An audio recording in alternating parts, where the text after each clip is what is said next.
Basahan mo na ako og story karong buntaga ter. Na ako sa Concepcion, na ako sa na ako sa Newcastle IS, no, na sila libro ani. So ang title ani nga kuan is Ako ay may titi. Sa English, I have a penis by Genaro Goho Cruz and Beth Parocha. Hinayin na ni kay basahan ako mga ter og kuan. Okay, ako ay may titi. Kasi sabi ni nanay ako raw ay isang lalaki. I have a penis. Nanay says because I am a boy. So mata, bibig, braso, binti, paa, hita, titi, kamay, ilong. Diha di ay dapita. Dili gini magbasa tag story mga ter kay makablo ta sa dapit ta punta ng titi no nakabutang.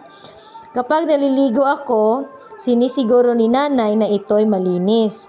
When I take a bath, nanay always makes sure it is clean. Nga na day na basta mama di ay no, siguraduhon day nga limpyo. Sabon, rubs it with soap. Sabunan day na. Hugas, washes it with water. Kuskus, dries it with towel. Tawiran po day na. Tapos, pupulbuhan niya ito. Sprinkles it with baby powder. Ay, nga naon day na di ay basta mama. Sabi niya, dapat laging malinis ang bahagi ng katawan na laging natatakpan.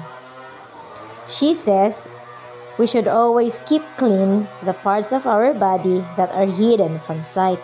Ana day na di ay. Karon pa mo kabalo no, mga ter. Wagay.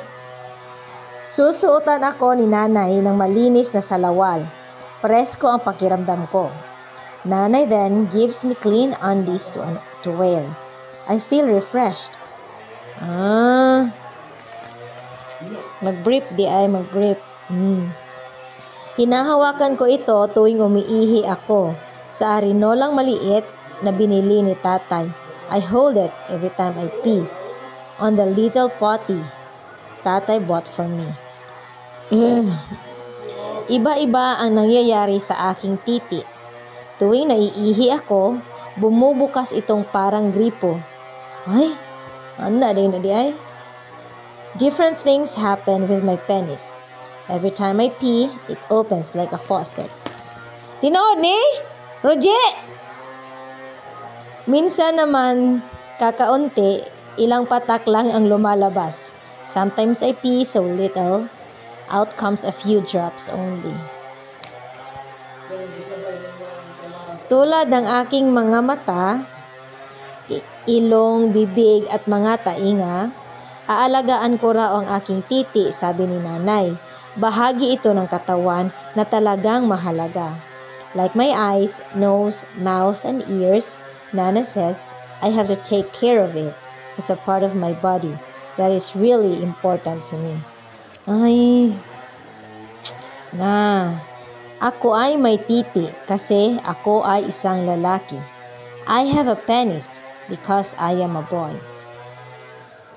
Kilig-kilig, kiliti-kiliti, kili-kiliti.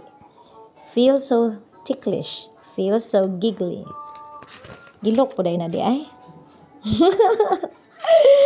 Gilok po day na mga ter.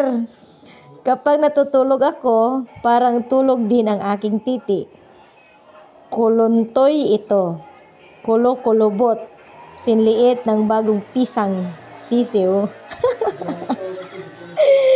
When I am asleep, my penis seems asleep too.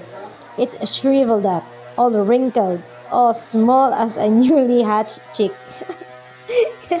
Ingan ni day ni mga boys. Tinood eh. At kapag nagising na ako, nagigising din ito. Lumalaki at tumitigas. Naiihi kasi uli ako. When I am awake, it also wakes up too. It grows big and stiff. I feel like I have to pee again. Nga na di ay. Pastila nindot ting istorya di ay mga ter. Ito ang isang dahilan kung bakit mayroon ako nito.